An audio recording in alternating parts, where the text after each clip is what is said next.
I got another video for y'all. This Love for the Ages, season 1, episode 2. Let's get into it. So, Richie, well, first off, that nigga Kevin, at first, it's so funny to see how niggas self-destruct and like ruin themselves. Because Kevin went from in the beginning of the episode being the steal of the draft and, you know, being the one that everybody wanted to pick to the end of the episode, everybody being like, we really don't fuck with this nigga. But that's that. Because Sylvia and Malaxi both wanted to pick him for the date, but today was Malaxi's date. So she ended up picking Kevin, and that was that. Then you go over to the guy's house.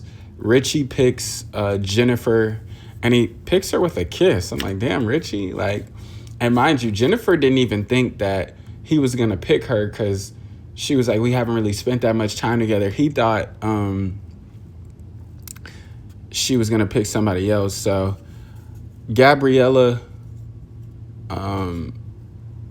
she just, right when I gave her credit for being mature and like telling Mike that she wants pretty much to be his only one, whatever, then she goes back, she's starting showing signs of that young immaturity, you know, at that age, still doing the jealousy shit. She's like, oh, well, my plan is tonight to look super bomb, because they're, you know, in these shows they always have like little mini parties and mixers or whatever where everybody's just drinking and like playing games and like conversating and shit, chopping it up. So she's like, oh, my plan tonight is to just look duper good and make Mike jealous. I'm like, nothing is, and Mike even said this towards the end, so I was right. I was like, the man is really here to experience it all.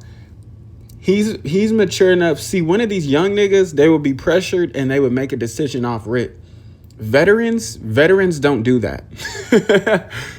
Veterans and vets don't do that. You know what I'm saying? They what they do is they don't allow any backlash to influence any shit talking. You know what I'm saying? Like that doesn't happen, right? So if you feel like I should stop fucking with such and such, I'm not gonna do that just because you said that. And especially in an experience like this, like if this was real life, okay, maybe I could do some research, ask around, cool, whatever, then we go from there. But like in here, no, I'm going to experience it all. So, you know, Valentina has a conversation with Mike and she's just like, oh, Gabby was shit talking her and was pretty much saying like, oh, why does Valentina still want her? Not Gabby, bruh. My bad, Gabby. You caught it straight. And I'm going to actually bring you up. Well, no, that is Gabby. Yeah, that is Gabby. My bad. Okay, never mind. I'm thinking about Rachel. Rachel, we're going to bring you up in a second. But no, yeah, Valentina says that Gabby was shit talking her and pretty much saying that like, oh, she called dibs on Mike. So why does Valentina still want to be with Mike knowing that she called dibs, which is like, this is also the immaturity and the age showing, because dibs is crazy. You know what I'm saying? Especially in an experience where they're going to,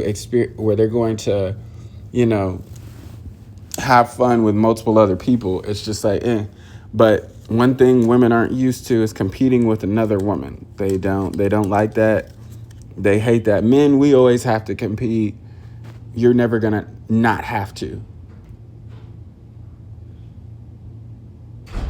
I'm about to say I heard my door open and I was like, what the fuck? But I guess my roommate was leaving out. Yeah, I was looking like, nigga, I heard my door open. I was like, wait a minute, Sway. Might have to grab that file from under the bed. Anyway, yeah, back to it. So, where was I? Oh yeah, dibs is crazy, but men always have to compete. Women aren't used to competing. They're used to always having their way, or if the nigga doesn't just make them their only one, they just move on to the next nigga, which is what Gabby was gonna originally do. But then she realized like, hey, I'm gonna be here and I'm gonna have to see her with this nigga and I still like this nigga. So let me, you know what I'm saying, strap up the boots and let me really figure it out. Because in real life, they would just talk to some lame ass nigga that they really don't want to talk to, just to either A, make you jealous, or B, not have to compete, knowing that they don't want to talk to that lame ass nigga. But it is what it is. Yeah. The girls is actually 6 for 6. I'm sorry I played with your top, Rachel. Rachel's bad.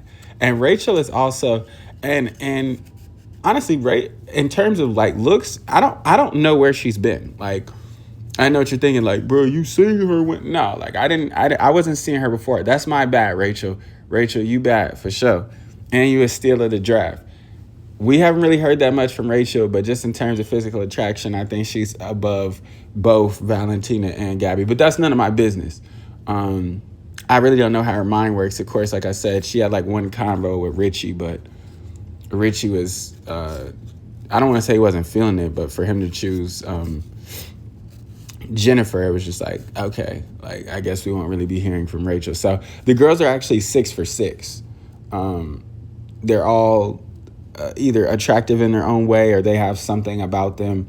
If it's not physical attraction, that would attract me to them. So I apologize, Rachel. I hate to, because you was probably watching the last episode. I was like, wait, they went. He described everybody else except me, and then he said they went 5. No, they went 6 for 6, Rachel.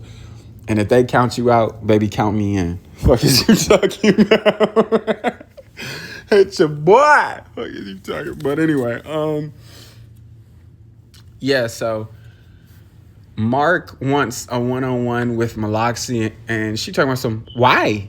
Nigga, after that, I've been like, fuck it. But, I mean, I'm with her, though, because it's like, Mark, she's already developed. It's not even a need. Like, I love niggas who can shoot their shot, miss, and then get back on defense. You know what I'm saying? Like, you're not gonna complain, you're not gonna huff, you're not gonna puff. Like, cause she really did play in front of that nigga face, in front of everybody in the campfire. She's like, why would I do that? We already talked. Like, da da da da da. Like, she was really dunking on that nigga for real. And he just, you know what I'm saying, he got back on defense. Like, I appreciate that, because she was really playing in front of that nigga face. But then at the same time, I do understand where she's coming from, where it's like, hey, I already have a strong connection with Christian, and I also already have a strong, maybe not a strong connection, but I'm trying to find a strong connection with Kevin. So if you know that I'm involved with both of them niggas, why would I give you a chance? Or why would I spur this up and make you the third dude?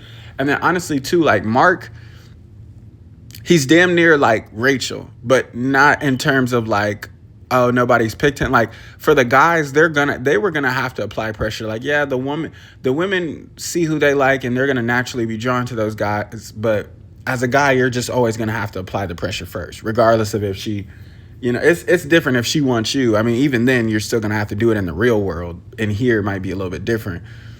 But yeah, you're still gonna have to go over there. But I can't think of anything that Mark has really said up to this point. Granted, we're only on episode 2, but I'm just saying, like, I don't know of anything that he really did. Like, the last time that we seen him even on camera was when Christian was grinding on either Sylvia or Maloxy, and he was sitting over there flipping chicken, and he's like, oh, I feel like I'm interrupting. Nigga, cook the damn chicken. I'm hungry as hell. I feel like I'm interrupting. Nigga, watch the chicken.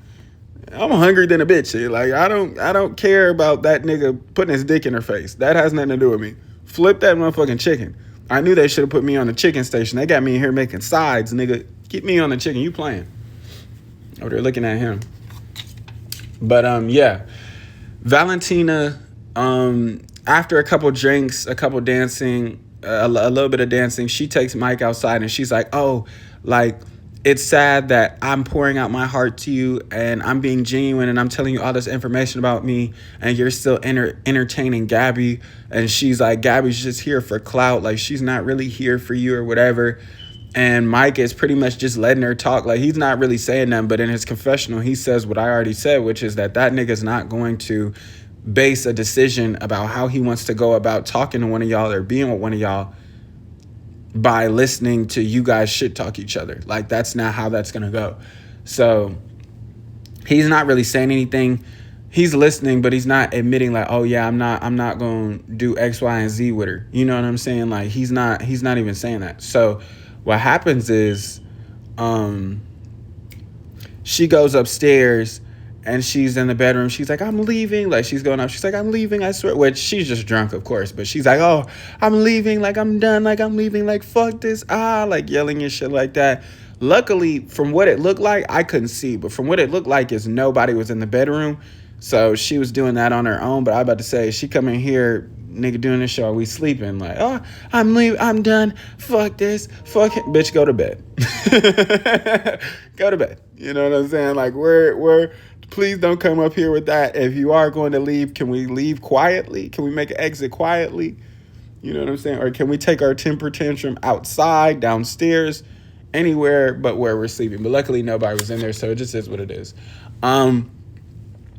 Maloxie and Christian go to the pantry in front of everyone, and they're just in there. But they wanted to see everyone's reaction, which is just like, why are we still... Sylvia was like, toxico, or however you say toxic in Espanol. She was like, that's toxic, which it's like, it is, because people are going to be wondering. Me, I'm not gonna lie, I wouldn't have gave a fuck, and I also wouldn't be there to watch y'all go to the pantry. But when they went to the pantry, Kevin was like, "Where are y'all going?" He's knocking on the door. Come out. Come out. And then Sylvia's like, just let them do whatever they're doing. I thought that they were kissing beforehand. I can admit, like, I thought that they were kissing. And to be real with you, I still think that they kissed, because I don't believe these niggas and I don't believe these bitches. So, Christian said they didn't do anything. Maloxie was like, "Oh yeah, we're just in there." But like I said, I don't believe you niggas or you hoes. So I will still stand on the hill that they kissed. But even if I'm Kevin in that spot and they kiss, that's okay. I still have an opportunity to kiss. I know that she's attracted to this nigga. I know that they have a connection. And that's also not my bitch. And I also do like Sylvia too. So it's kind of like, But Kevin made a huge deal about it. He's like, why? Why were y'all, like, when they get out, like, Kevin pretty much interrogates them. And he's like, oh, why? Why were you out there? Like, why? Knowing that you could talk anywhere else. If y'all were just sitting there talking, why couldn't you talk anywhere else? Why? And then Sylvia, like, she's like, you got to calm down. Maloxie's just like, So Kevin goes outside to talk to Sylvia. And then Kevin's like, you blow my mind. And then she's like, are you flirting with me while crying about her? She had me weak. He's like, no, I'm not. Which he was, but she was pretty much telling him like, hey, like, she's still single. Everybody in here trying to have fun. So like, you gotta chill. Like, if I'm single, if I'm her and I'm single, I'm looking at you like, this is unattractive. You're being possessive. Like, yeah, we went on a date. There's interest there, but I'm not completely closed off to you. So after that, he finds Maloxie, which is like, nigga, just leave her alone for the night. Or be like, or if you are going to meet up with her, apologize on some like, hey, I was overreacting. I was doing too much. I shouldn't have been doing all that. But after the fact, he going to find her. He talking about some, we went on a date. She's like, we were just in the pantry. Like, we just wanted to bother you. Like, he just wanted to get at you. We didn't do anything. He's like, so you like Christian? Nigga. Are you even listening? Like, but even if she did, why is that the following question, gang? Like, he's like, oh, so you like Christian? It's like, nigga, like, what are you talking about right now? Like, she just said, like, oh, they were just messing with you. They were trying to see everybody's reaction. Even if it's a lie, half the time these bitches be lying to me, I just be like, okay. Half the time I know they lied because I would never ask a question without knowing the answer. And I'll still say, okay. Because I'm not going to sit up here and do this. For Kevin to be saying this episode like he doesn't get jealous, it's giving jealous. So he chases her down literally from one side of the house to the other while she finna go to the campfire. He talking about, oh, you like Christian? Do you like Christian? You like nigga! So they make it over there with Christian at the campfire, like everybody else there. And then he gonna ask her in front of everybody, do you like Christian? Christian was like, tell him that you do. I'm like, thank you. Like, if that's what's gonna get the nigga out your face, to just say that you do, bitch, even if you don't. Like, I'm tired of hearing the nigga down. Like, what? All this over us going in a pantry and potentially sharing a kiss, but we allegedly didn't even do that. Like I said, I don't believe, but we allegedly didn't even do that. So, like, all this over that is like, nigga, you're doing the most. Like, sit the fuck down. Like, he's like, I fight for what I want. It's like, what do you mean you're fighting for what you want? There's no need to fight. There's nothing going on. And even if there is, just worry. I always tell niggas this, and niggas don't understand. These bitches are talking to 1,000,001 niggas. Like, and I'm not even just referring to the TV show, just in real life. They have a nigga to cash app them, a nigga to give them rides, Ubers and Lyfts, a nigga to get their hair done, nigga to get their nails done. They're talking to 50 million other niggas. When it's your time with her, don't worry about what these other niggas are doing. Worry about, and especially if she's not your bitch, nigga, worry about yourself and worry about your time with her. I've linked with hoes where I know that they was somewhere else last night. They was doing some shit they ain't have no business with a lame ass nigga the night before, and I don't care because that's not my bitch and that's not my business. I'm just worried about my time. I'm not finna ask you about, oh, you talking to 50 million, gajillion, thousand, million other I don't care.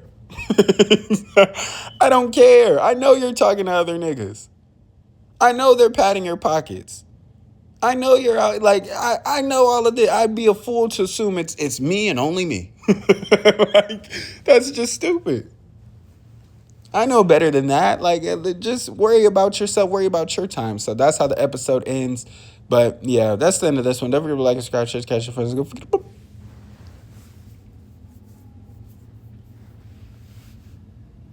And y'all gotta excuse my my PlayStation sounds because I fell asleep last night and didn't charge my controller. So like, nigga, your battery, nigga, your battery. Like, nigga, I get it. Damn, I'm gonna plug it up. Give me a chance. But yeah, nah, I'm out.